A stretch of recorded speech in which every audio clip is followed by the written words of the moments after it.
Let's go ahead and that we record so we can get all of the gems and all of the sauce and all of the questions answered and documented.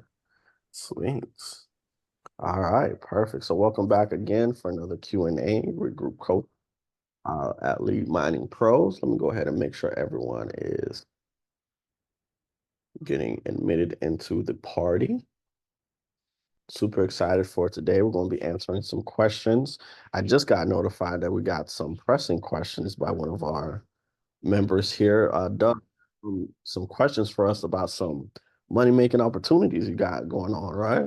Yes, yes. Well, I been running the campaign for about a week now, Mm-hmm. and I'm getting stuck with comps. So I found some videos about comps, and ran them one way and got one number, ran them another way, got another number, and ran them a third way, got a third different number, and they're all completely different. And I'm like, I don't want to start sending out offers if I've got bad numbers.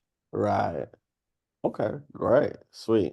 And then you got some leads rolling in that basically want some offers made, right? Yes, Sweet. Okay, awesome. Okay. And then what area are you in? I'm in Florida. Like what Um, part? Like what part? Oh, I have a list of zip codes. I think it's all over the place. It's at Tampa, Orlando, just outskirts of those, Lakeland. Oh, okay. Um, yeah, I've got all kinds of places out there. Gotcha. Okay. Do you have a particular deal that you want to analyze here on today's call or try to run some comps? Well, I can throw one out here. Give me a sec. Let me get into Trello. And while you go ahead and look that up, there's someone on here that was actually on my agenda to reach out to. I don't mean to put him on the spot, but Mason, I think Mason McDonald, I see you. Yeah, you was actually on my agenda to reach out to because Nick was telling me that you and your partner was like in the space of like private lending for land deals and stuff like that. Yeah, I'm not. so nice to meet everybody. I've been using Nicholas's company for a handful of months now. I think Mhm. you guys have given us too many leads, 800 leads. Yeah. So it's great. It's a lot to deal with. I've hired 3 more acquisition managers just because of what you guys are giving me. But yeah, I've owned my own land flipping and investing company. Done been a part of a few hundred deals, give or take, Great. over the past few years, and then my partner Dan Haberkost and I started a company where we provide capital for land investors. We are not lenders. We do not give loans. We joint venture on it. We bring all the capital to the table, and then we do a profit split. Right. Profit split amount varies depending on the investor we're working with, established relationship, the deal itself, but Mhm. we're creative with just about anything. And yeah, I can put some info in the chat for people that have deals that they're looking to submit and partner on. We typically don't work with wholesalers in the just because there's not necessarily the best alignment of incentives. So we partner on it, and typically you're going to make a lot more doing that than wholesaling a deal. But I'll put my website in there and some information about me. But thanks for the intro, Francisco. No problem. And real quick, Mason, I think from is the proper term land funder or what's the proper term for you what you guys do? Like land Uh, fund? Capital partner, Okay. whatever you want to call it. We're just not lenders. We can't call Gotcha. ourselves lenders or anything like that, just because the way it's structured and some laws around that. But So I was gonna say from a capital partners perspective, I would love to see how you guys like analyze deals around comps. I don't know if you want to help Doug out with the running comps and things like that, because I'm actually yeah, interested to see it from your perspective. And you can also probably break down put a potential deal structure and what that looks like, because I'm excited to kind of learn that aspect of it as well too. So I don't know if you want to. yeah, absolutely. I'm happy to help however I can during this call. Sweet. All right, Doug, let's rock and roll. You got an address for us? Yeah. So give me a second. Let me get it pasted here. Here's one. Can we just put it in the chat here?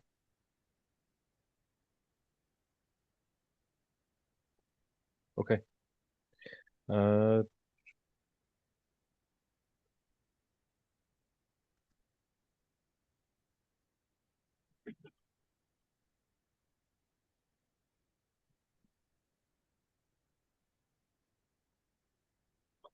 All right, here's what I'm working.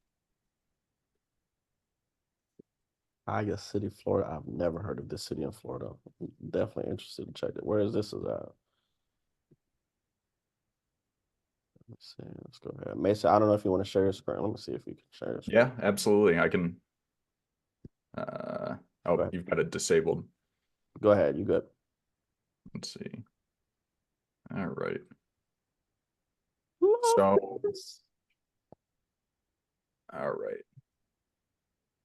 You guys should be able to see my screen. I use Regrid as a tool to start the analysis of any property. It's kind of like Land ID. There's a handful of different tools that are similar.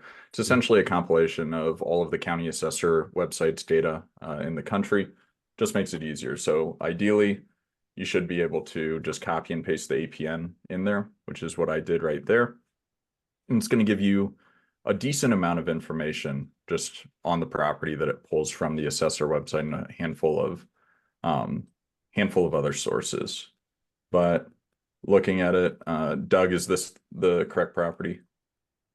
Let me get that up here. I don't have any of my processes set up here, so Oh, no excuse worries. me if I'm a little Yeah, bit slow it here. matches the address that you said in there, 8072 45th Street in Miaka City, Florida, which is in, it looks like Manatee County. So I don't even know where we're at right now. I don't think I've worked this part of Florida before, but I mean, first step for me always is just take a look at the property. I think a lot of times people will forget the basics of just looking at satellite imagery of a lot of times you can see structures on properties whenever the owner doesn't know there's structures or there's a junkyard or anything like that. It's a good, building footprint tool. And then very quickly off the top, right at the beginning, I just filter through some of the layers, check and see if it's in a flood zone, check and see if it has wetlands on it, which no wetlands, no flood zone. Standardized zoning sometimes works. So agriculture is what it's saying. But from there, and Doug, feel free, kind of tell us about the deal, like where you're at in the process of talking with the seller, negotiating with them, all that kind of stuff. So I was talking with the seller, and he was actually my first, yes, I'm interested in selling. No, I'm not in a hurry. And did not sound desperate. They just didn't want to do anything with this particular property at this time. I do know he paid $210 for it. He wants to at least make that back or make a little bit of profit. So I know where he's at with that. But I don't know if that's going to fit into what I want to do with this, right? Yeah, absolutely. And you guys saw me fail at looking it up on the appraiser assessor's website. It's just additional verification of all the information that you get. You want to make sure that the person you're talking to is matching the person that's on the assessor's website. Just your very basic, like highest level due diligence. Yeah. So in terms of high level, and this is what I have my acquisition managers do, get an idea of the property profile. And I can show you, let's see, what our deal boards look like, which I use Pebble. I don't know if everyone's using Pebble, but I mean, I think we've got, kind of the same thing of just going through it. And that's like your pipeline stage, right?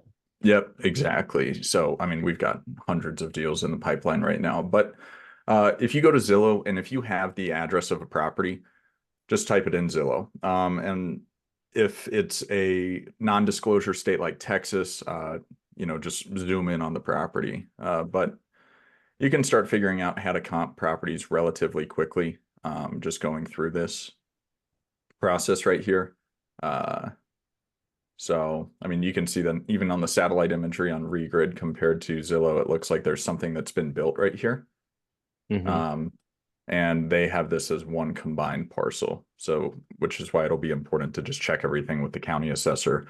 Call the assessor's office, give them the parcel number, just ask them all the standard questions that you would ask on any standard due diligence checklist, which I don't know where you guys have learned about the program or, about land flipping in general, but most of your coaches or just look up land flipping due diligence or reach out if you don't have a checklist. But just make sure that the property zoning conforms to what the intended use would be. So if it's zoned agricultural, you can call the county and talk to the people at the planning and zoning department to say, hey, what am I allowed to do with this land? You can also go look at planning and zoning code.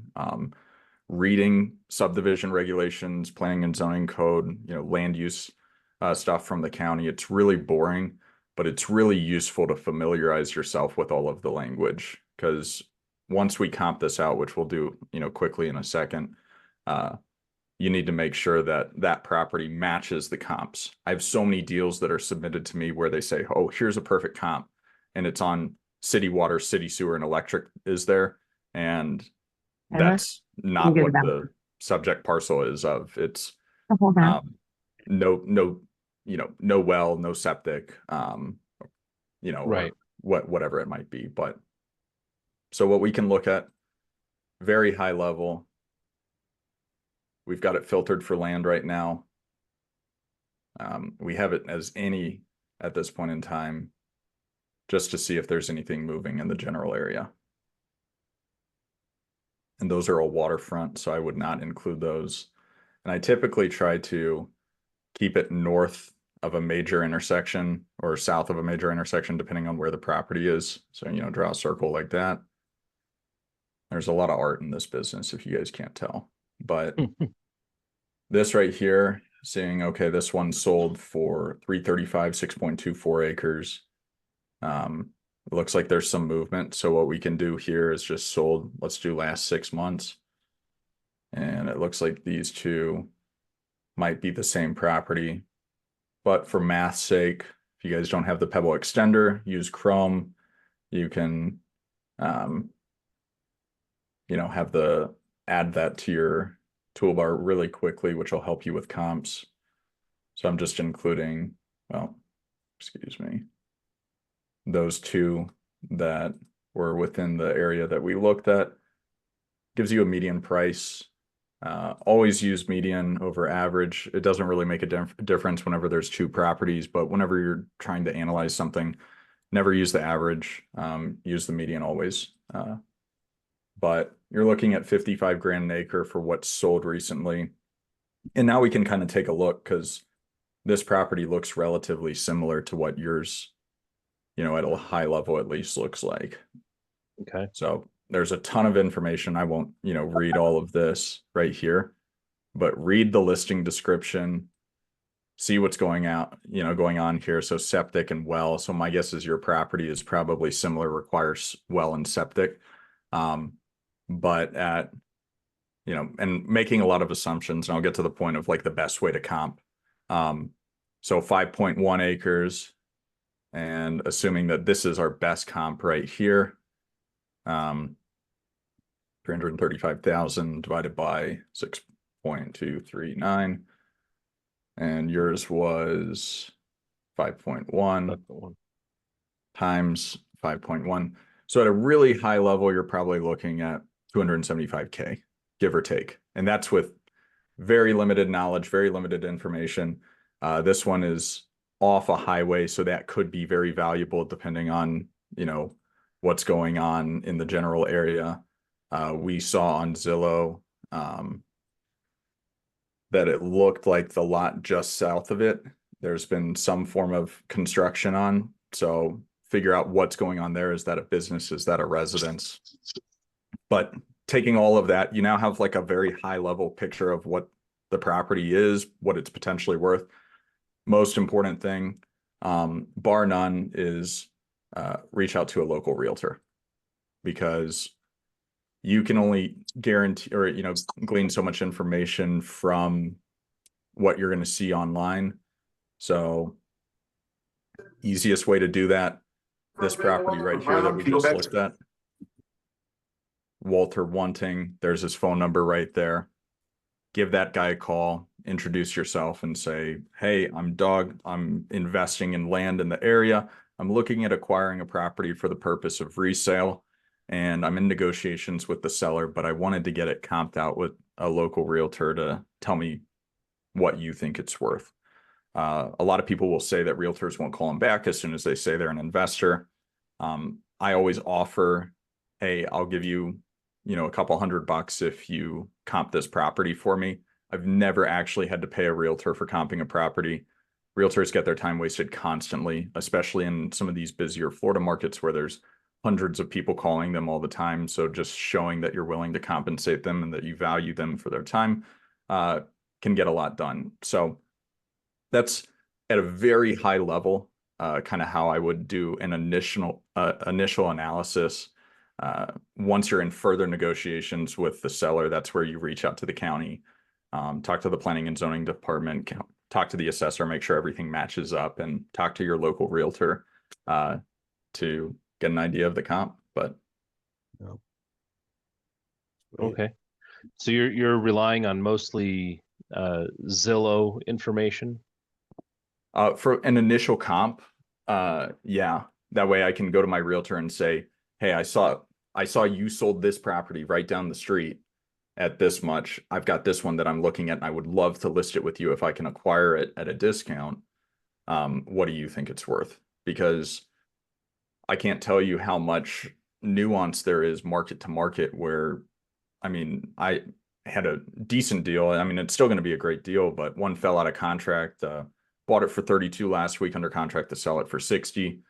Seller backed out, the buyer backed out today because there's a creek bed on the property, which is really desirable for a homeowner, but they're looking to graze cattle on it. So they hadn't actually seen it in person. I mean, we got the full price offer within a few hours of it being on the market. So I'm not concerned about it moving, but it's those random things of, oh, okay. I mean, never would have thought that was an issue for someone grazing cattle on this particular piece of land. And I don't do much ag land. I do mostly infill. This was a pocket listing from one of my realtors, but local realtor opinion of value is by far the most important thing. Great stuff. And Mason, I also had a question as you were like comping and stuff like that.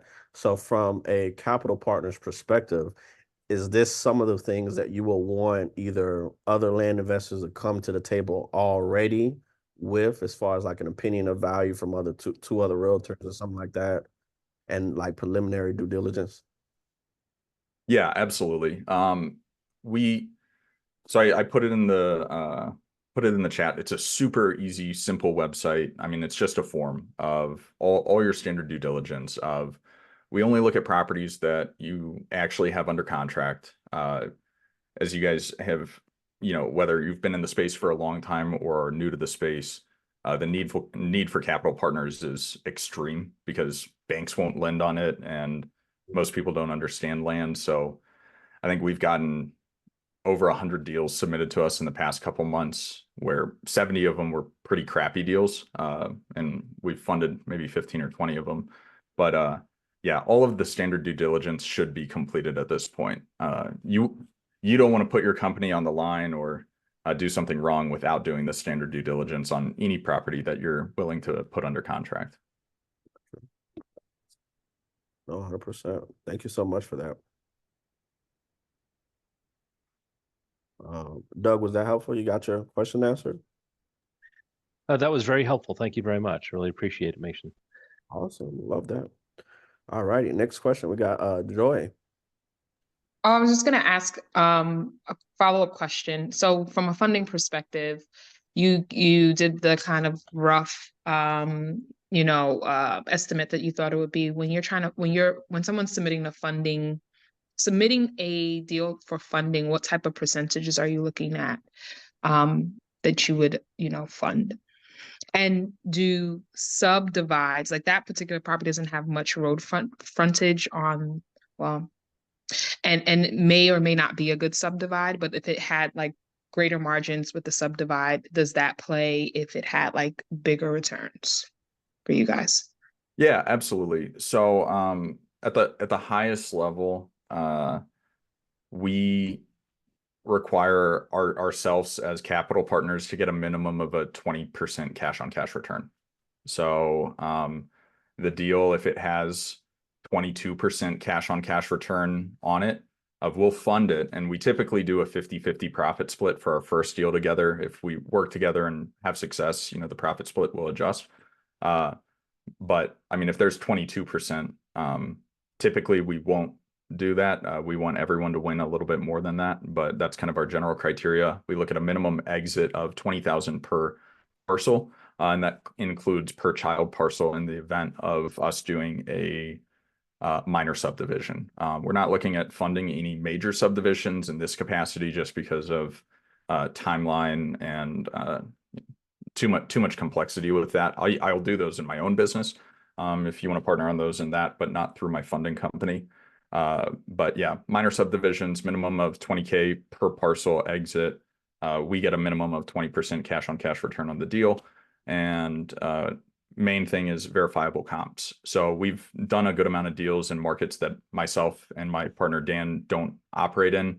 I mean, we did one in Pennsylvania. We've done some in Alabama, and some of those are, I'm bullish on Alabama now just because of people submitting deals and the Sun Belt being on fire. But yeah, we'll look at anything as long as it's under contract and it's not desert squares in Arizona or wetlands and protected species in Florida and that sort of thing.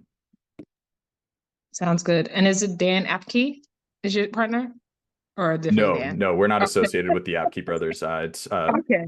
Dan Haberkost is my business partner in this. Okay, cool. Thanks. Great. Awesome. Great. Appreciate your joy. Anyone else has any other questions? I have a question. Sir. Hey, Mason, would you work with on-market properties, or are these only off-market? Meaning acquiring a property on market?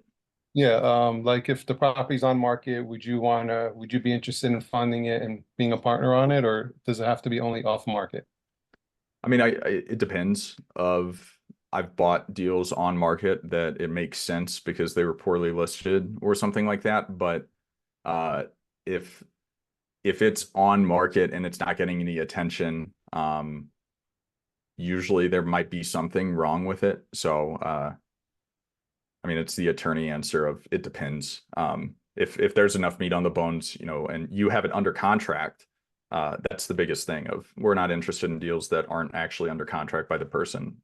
We're not interested in daisy chains of, we have people that have attempted to wholesale from, one wholesaler to the next wholesaler to the next wholesaler. We want to have our incentives aligned so we can be your capital partner forever. We're looking at another $1 million in acquisitions, through this company right now, and just deals that our current partners have submitted to us. So we're really looking for long-term relationships. How about commercial properties? If there's verifiable comps that a realtor can provide, absolutely, we'll look at commercial as well. Okay. Anybody else have any other questions? Because I have a ton, but I want to make sure y'all get y'all questions out first.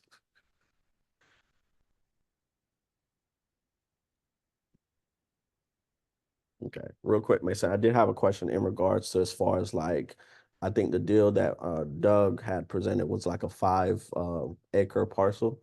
Do you have like a limit or like a cap as far as like how big you'll go? Because I know on the website it says like infield. But like, do you go up to like bigger acres? If so, what's the cap on that? I don't know if it's on my end, Francisco, but you were cutting out there. Yeah, he was cutting out. You're cutting out. You're not coming in clear. Can you hear me now? What was the question? Hold on. Now he's frozen. Can you hear me? Can you guys hear me now? Yeah. Now you were frozen. Okay. I'm not frozen no more though, right? Right. Okay, good. I was asking in regards to as far as like capacity and deal size. I know the parcel of land that Doug was looking at was like 5 acres. What's the size limit that you'll go up to as far as like lot size? Does it matter? It doesn't super matter. It always depends on the disposition strategy, where like in my own company, we're working on a deal. I think it's 303 acres. The intent, it's an ag subdivide. So in Colorado, if you keep lots above 35 acres and they have road frontage, super easy. Just have a surveyor go out there and draw the lines and sell the paper lots.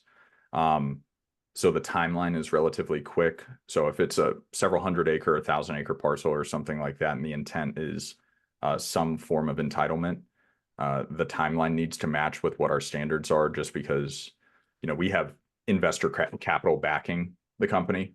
And so we need to make sure that we're able to pay off our passive investors and everything, timely. But the deals we're currently looking at right now, I think the one that we're looking at actively funding, I think it's a 760,000 acquisition with an exit at 1.8 million. And that's just two larger parcels somewhere in Georgia, but tons of comps.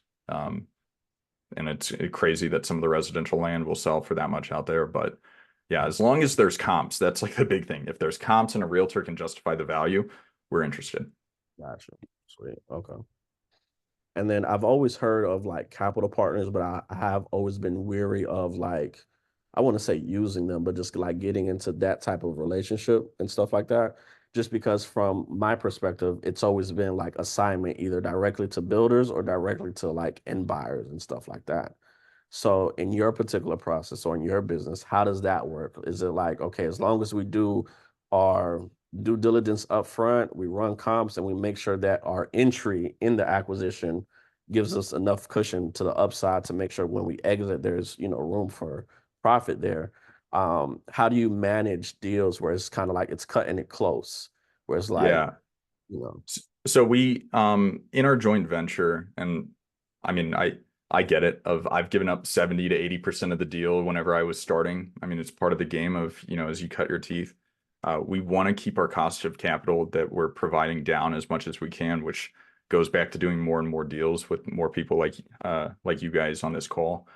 But part of the reason, or part of the way we bake it in, is so that 20% cash on cash return. In the event that there's not, say it sells it and it's a 10% cash on cash return, we retain 100% of the profit. It just wasn't a good deal. But say it's a negative 10% cash on cash return, or a loss, I should say, you're not liable for anything. So you're not going to, if the property takes a year to sell, depending on the property, and we've structured different agreements in different ways, where, say with a 50-50 profit split, if the property hasn't sold after 9 months, we'll reduce the profit split and gain ours by 16% or 18% or whatever it is for the next 3 months until 12 months, where we retain all of the profit of the deal. So you might not get paid out if it takes 18 months to sell, depending on the deal, but you have absolutely no liability in the deal. It's essentially creating a model where you wholesale, but you're not paid your fee until the property actually sells, which is where the alignment of incentives is. Of the lower you can get the property under contract and the higher we can sell it, the better off everyone does. And I can't tell you, I'm not going to speak poorly about any of the other people in the land funding space, but a lot of our deals have come from, like a recent one, bought it for $43K in Alabama. We sold it under contract to sell 6 days later at $85,000. We did a 50-50 profit split on that one. The guy approached, our acquisition partner on this deal approached a different land funding company, and they said they were going to fund it, do a 50-50 profit split. And then the day before closing, they said, hey, we can't give you this deal. We don't think it's a good enough deal. We'll give you $1,000 assignment fee. And our dude walked away with 20K with no capital at risk, no risk or liability in the deal at all. And yeah, obviously we made out very well too, but those are our competitors in the space. So it's unfortunate that we hear stories like that, but we want to make sure that, hey, since we are taking a big chunk of the profit of the deal, you have no liability in it. Yeah, I mean, that's kind of, I could see where in this, but especially in your world, it's very heavily reliant on relationships. So yeah. Oh yeah. Thank you for that. Anybody else got any other questions? I got one more. Are you helping with the dispo side of it? And if so, what platforms are you using to help dispo the properties? Good old fashioned realtors. Realtors? Yep. Yeah. So we essentially, I mean, I expect it to get very busy, just because between both Dan and myself and this company, like we'll probably do 400 deals this year.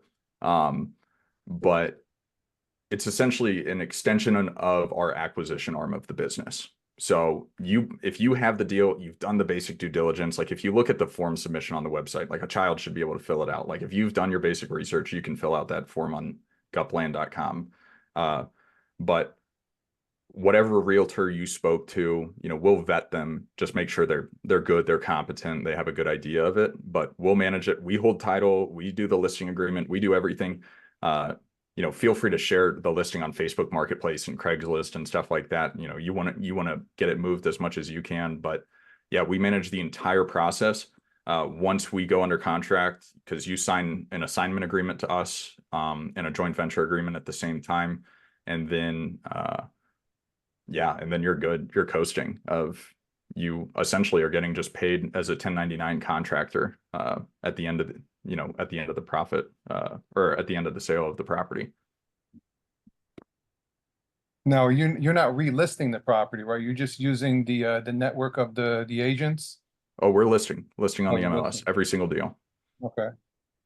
Yeah, because you actually acquire it to take title. And Oh, then you're taking, yeah. so you're taking title then? Yep. Yeah. We're not assigning.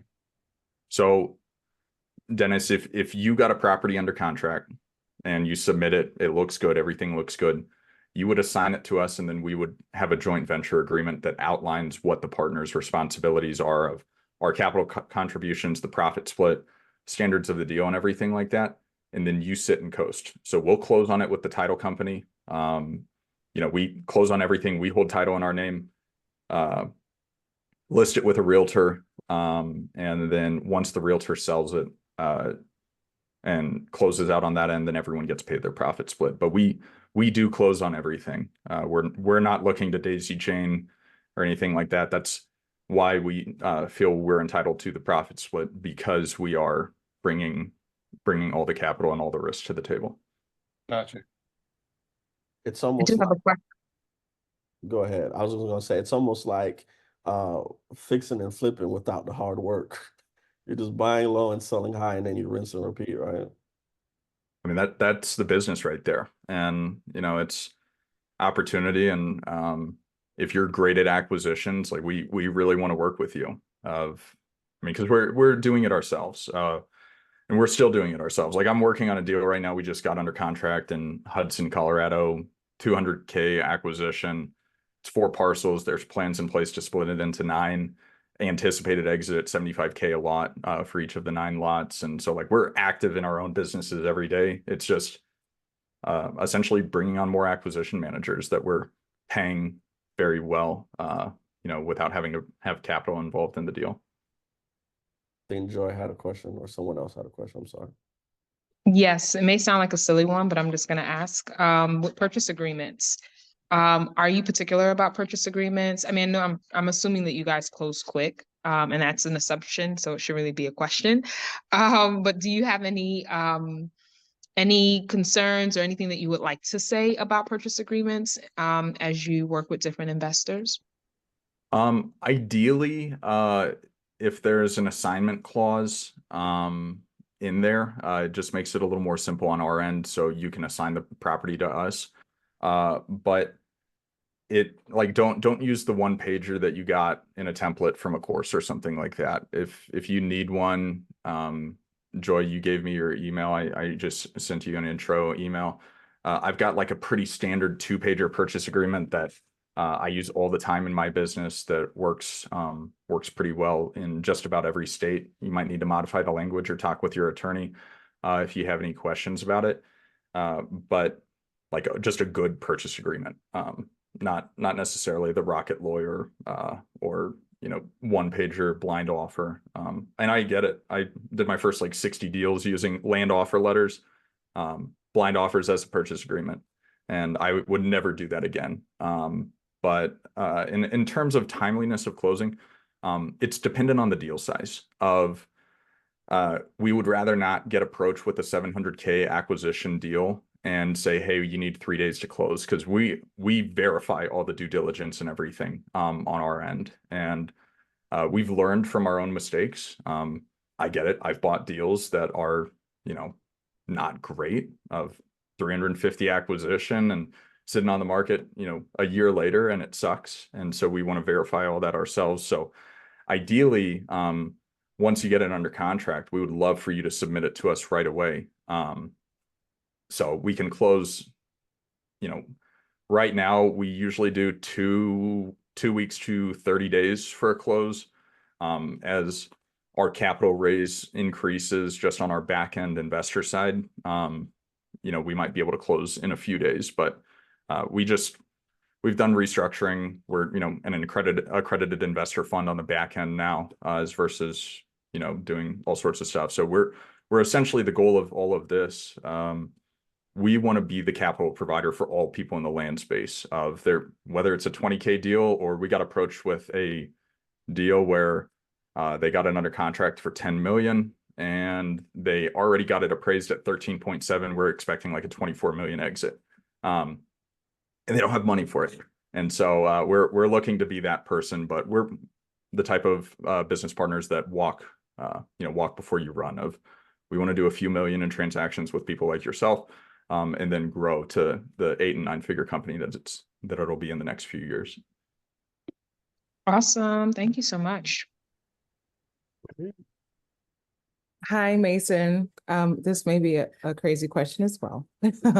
But what are some of the areas in which you're interested in looking for lots? Where land is selling. Everywhere. Yeah, we're everywhere. That deal that I was talking about briefly of buy for 32, sell for 60, that they just backed out a few hours ago. That's just east of Colorado Springs.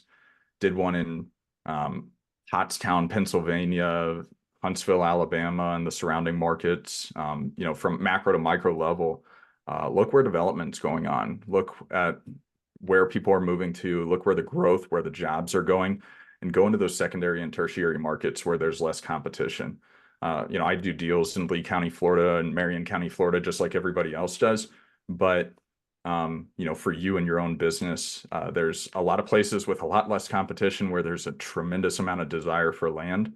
And we love markets like that, especially when you can find a competent realtor, which that's sometimes the hardest part, is not finding, I don't know what to say that's politically correct about a lot of these people, but yeah, if there's verifiable, comparable sales, we're in.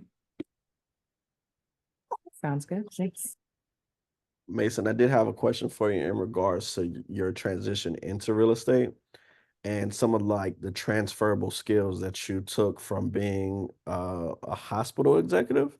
Like, how did you make that switch from that into real estate? Because that seems like night and day completely. So like, what are some of the transferable skills that you took in that profession?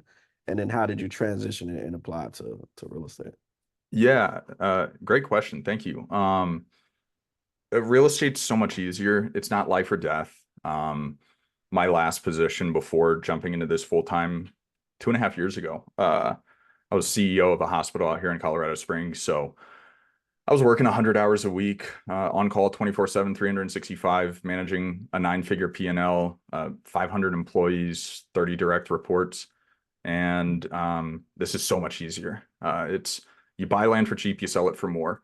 But with that being said, I feel like being able to have that corporate approach of going through, Sarbanes-Oxley audits or joint commission surveys or CMS surveys and everything like that just gives me a different approach where I'm able to, for the most part, and I've made mistakes. I've made so many mistakes in this business. Like, I've done so much stuff that I look back and I'm like, why did you ever structure a deal that way or do anything like that? Which is what I hope to do with this funding company. But I think the leadership side of things, being able to effectively lead and manage employees and treat people right, the more you treat people right in every transaction, the better things work. And just being able to understand how to, how to treat people.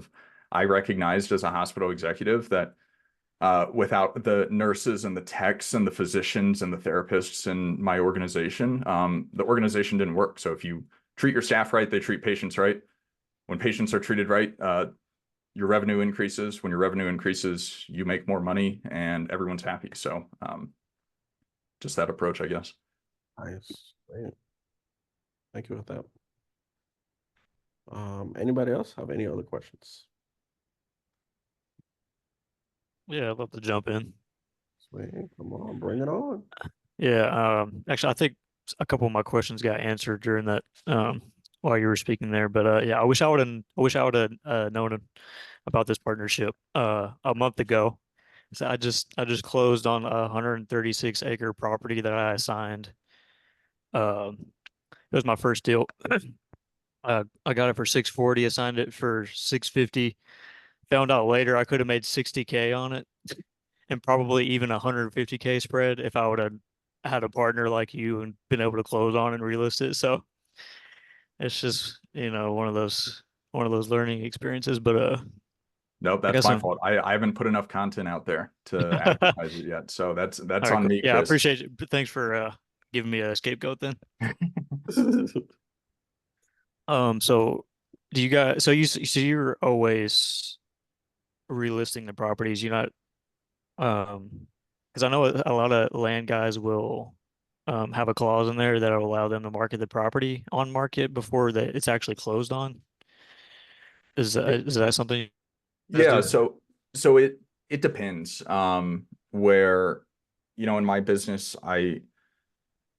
it depends on the realtor you're working with. It depends on the state you're operating in. There's some changes that have happened in South Carolina recently related to wholesaling laws, which it doesn't seem applicable to land, but I haven't actually spoken to my South Carolina attorney about it.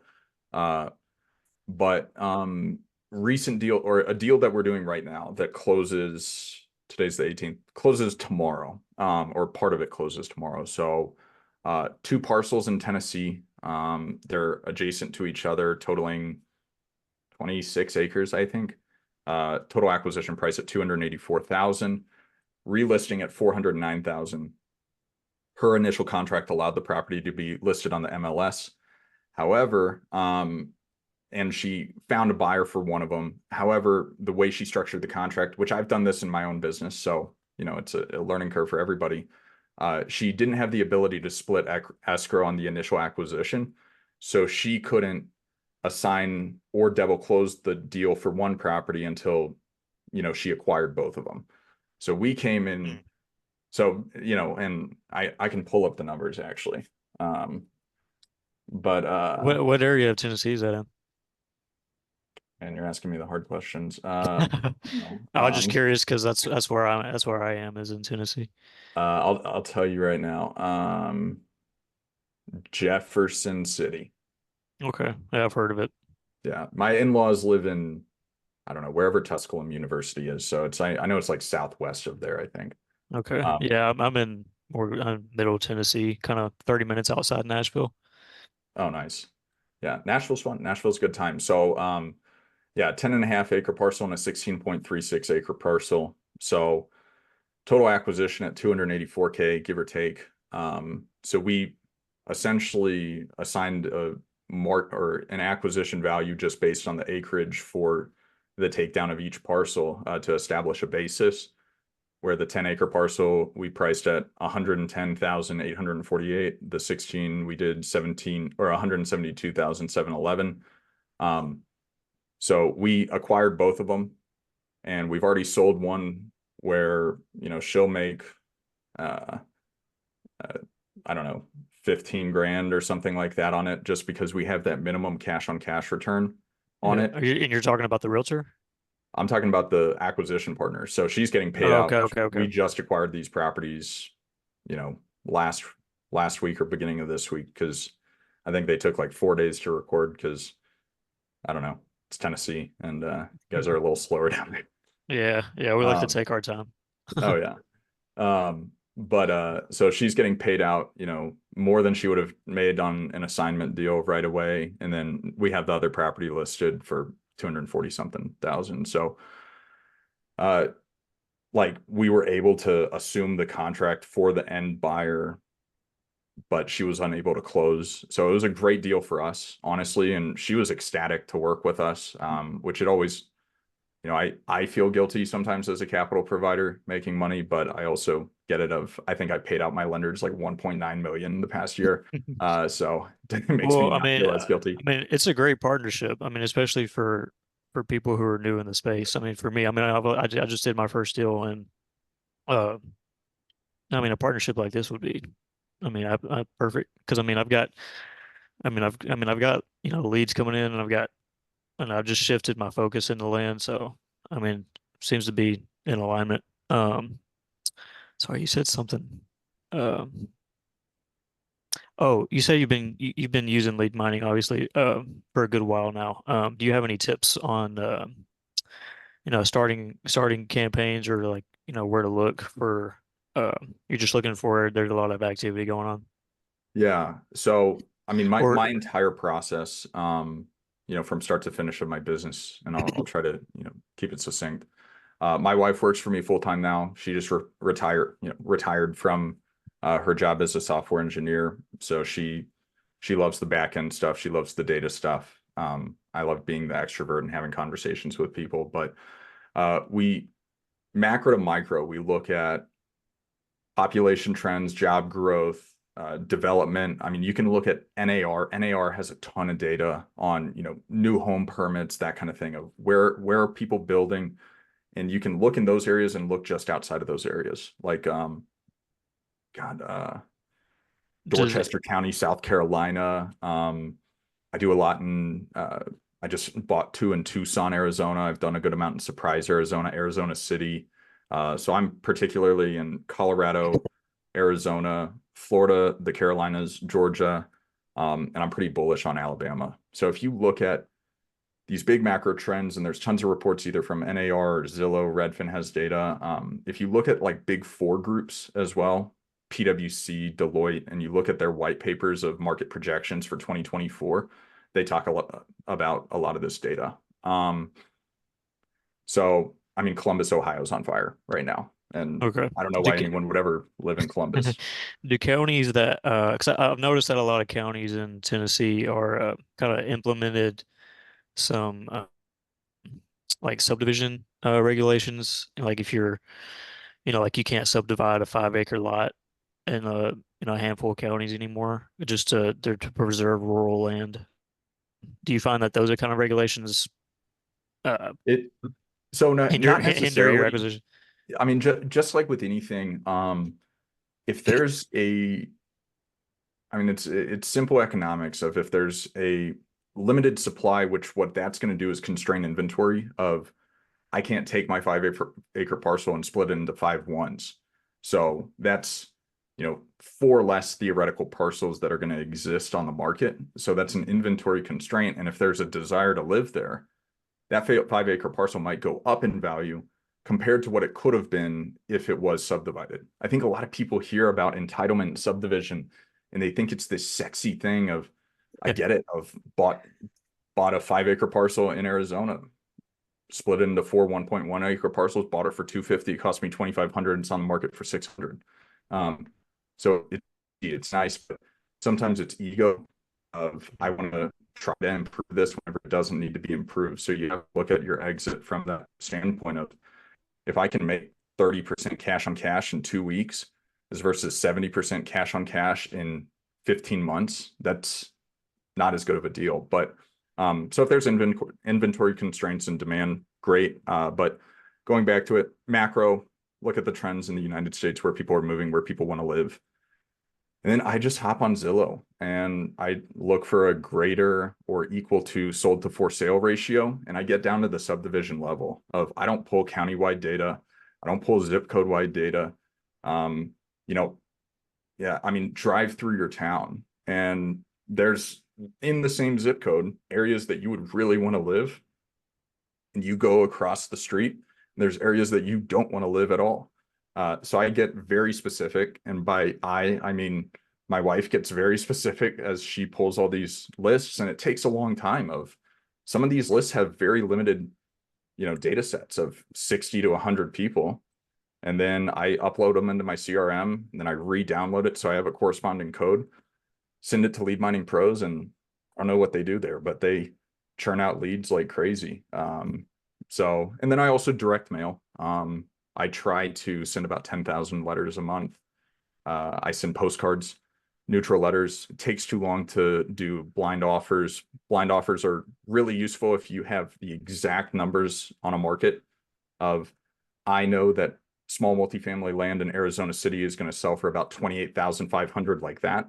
So, you know, if you can get to that level, you can do blind offers or land offer letters really quickly. But yeah, and then I send mail and send it to Lead Mining Pros, and that's my whole business. And then I buy land and then I sell it for more. Nice. So are you guys looking for, again, like seller finance type?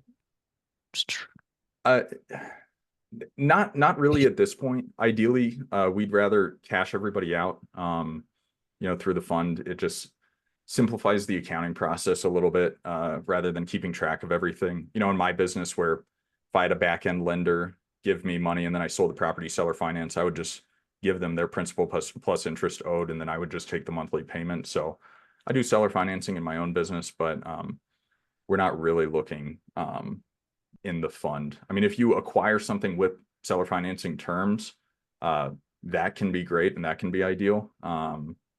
So once again, it depends. Just answer. depends. Yeah. Cool, man. Yeah, well, I'll definitely be in touch with you. Mason, I did have a question about deal structure. Has anyone ever asked you if they can assign the parcel to you and also still participate in the 50-50? Or is it still assign it to you for profit and also participate in the 50-50? Have you ever run across that? Yeah, we've run across it, but selfishly at this point, our deal flow is not an issue.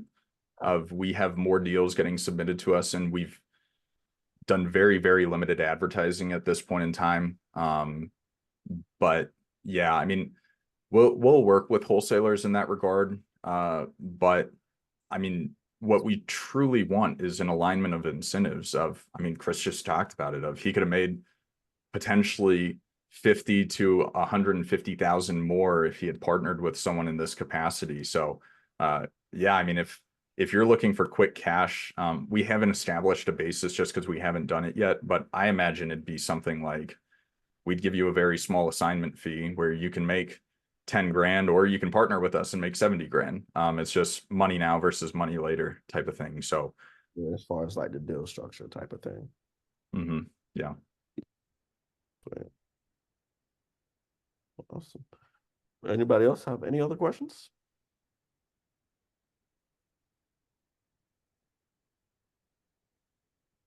Sweet. I think one last one that I have before I wrap up is, I'm very curious from like an operational side. It sounds like you have a very good like system going on where you have Lead Mining Pros doing the outbound lead generation. You got mailers. You're breaking up again. Yikes. You're We can hear you now. We're back. You're back. We can hear you again. I'm You're back? good. Yeah, you're back. It was just for a second. Gotcha. Okay. So I was asking you about like your operation as far as how you like run it, you run your team and your systems and stuff like that. So you have like all this deal flow going on, and you have outbound leads going out through Lead Mining Pros and sending mailers. And you also have tons of people submitting, you know, deals for you to look at. Like, how do you manage and operate all of that like cohesively? Yeah. I think that kind of goes back to my background of having managed so many moving parts. It's challenging because I still like touching every deal that goes through. Not on when Lead Mining Pros sends me a lead, like I'm not going to touch every single one. There's just simply too many. But I've got one full-time salary plus commission acquisition manager. He's got 20 plus years in real estate and private equity and development. So this is an easy job for him. And then I've got 3 part-time commission only acquisition managers that manage all the warm leads. Occasionally I'll have them do cold lead gen, but Lead Mining Pros has been so, and I promise I'm not like getting compensated for saying this. It's just, it's so cheap and it's so easy to be able to send it to you guys for cold lead gen. But yeah, that simple analysis that we went through with Doug. My AMs do that, or sometimes my wife does it. If we have, I mean, I've had days where you guys have sent me 75 leads in a day. So it's like the whole team's on deck for just kind of quick analysis. And a lot of the leads are, I mean, you get it, of properties worth 20 grand, and in the text message they say, I'll take it, you know, I'll sell it for 5,000 or 500,000.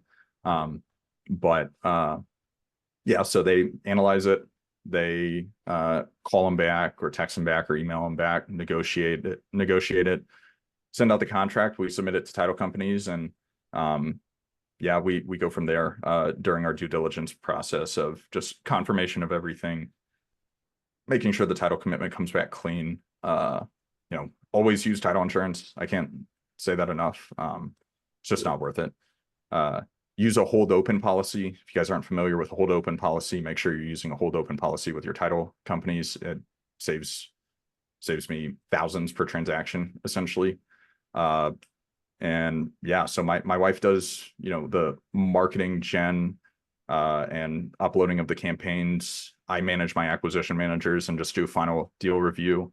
But most of my time at this point is it's raising money. You know, I'm raising money every day. I just got back from New York and Philly to meet with some private equity people and family office people out there. I've got the podcast, The Big Picture Blueprint, Spotify, YouTube. We've got some fun guests on there. Nicholas, his episode will be coming out in the next month or so. He was a great interview. So he gets to break down this business. And yeah, so it's a lot more external facing, trying to do more content creation. I hate content creation in general. I love the podcast. I love having conversations with people, but I mean, I just made an Instagram. One of Ryan Pineda's people had her on the podcast, and went out to Vegas to go on one of their shows, and they forced me to make an Instagram. So I've got an Instagram now. But yeah, so it's a little bit of everything. Jack of all trades, master of none, basically. Got some good stuff going on, man. Shout out to you. Joy, go ahead. Last question, because I talk a lot. So you mentioned you use Lead Mining Pro. You send out 10,000 either mailers, or I'm curious in regards to Lead Mining Pro, in regards to whether or not you do calls versus texting, and if you have, I'm sure you have the numbers on this, what your conversion rates are, if you don't mind sharing. Yeah, I do both with Lead Mining Pro's calls and texting. I think it'll be hard to say what the actual conversion of, you know, record to call, and Lead Mining Pros gives you all the statistics. So I could like pull up you know, a cold calling stat. They send it to you at the end of the day or end of the week and with your campaign, which is great. It'll be hard to see you know, what the actual deal conversion rate is, just because with a lot of these I've had leads, you know, take 9 months to actually close. But I mean, currently I think we're in the process of, or have acquired and disposed from Lead Mining Pros. I think I've spent maybe 8 to 10 grand total, and I'd say we've got 375K worth of acquisitions with a market value of, depending on how far we go with the subdivision or the development, if we end up putting the horizontal, anywhere from 800K in value to 1.2 ish in value from that $8,000 investment. So making, you know, $500,000 on 8K is not bad. Good. Sounds good to me. Sounds good. Do you prefer texting over calls, or do you have a preference? I'm just curious. I don't. I love mail. Honestly, mail's great. So you're gonna get a, like, I feel like the way to look at it is your lead, or your marketing material or marketing method to lead is probably the lowest with mail, but your lead to deal conversion is the highest with mail. And I'd say with between cold calling and texting, I think you get more leads, at least through Lead Mining Pros. You get more leads through texting, less deals closing. You get more, or and then you have a higher conversion rate with cold calling, if that makes sense. Of you get less leads with cold calling than you would with texting, but your deal conversion rate is higher. So it's, I don't even know what package I use, Francisco. I've stopped, signing up for packages. I just email the team and say, hey, here's my next campaign, do it. But I think I started with the King Kong package, if I remember correctly, and that was great. Yeah, I think a good way, the way Nick likes to put it, is calling will bring the quality and texting will bring the quantity. Right on. Yeah. That's essentially, an easier way to say it too. Because technically, if someone is willing to have 15, 20-minute conversation with a complete stranger about a property that they own and also answer questions, when you do a follow-up, there'll be probably, you just have to work the lead a little bit. As opposed to texting, you could text a smart 15-year-old and think that you're actually talking to a seller, and come to find out, it's kind of like you've gone down a rabbit hole for no reason, or it's easy to just text some BS real quick over a text. So you still can get some good leads texting, but me personally, I think calling will probably be where more of the quality is at too. And then you can also gauge their voice, tonality. You can listen to the recording, see, what type of tone they had throughout the conversation.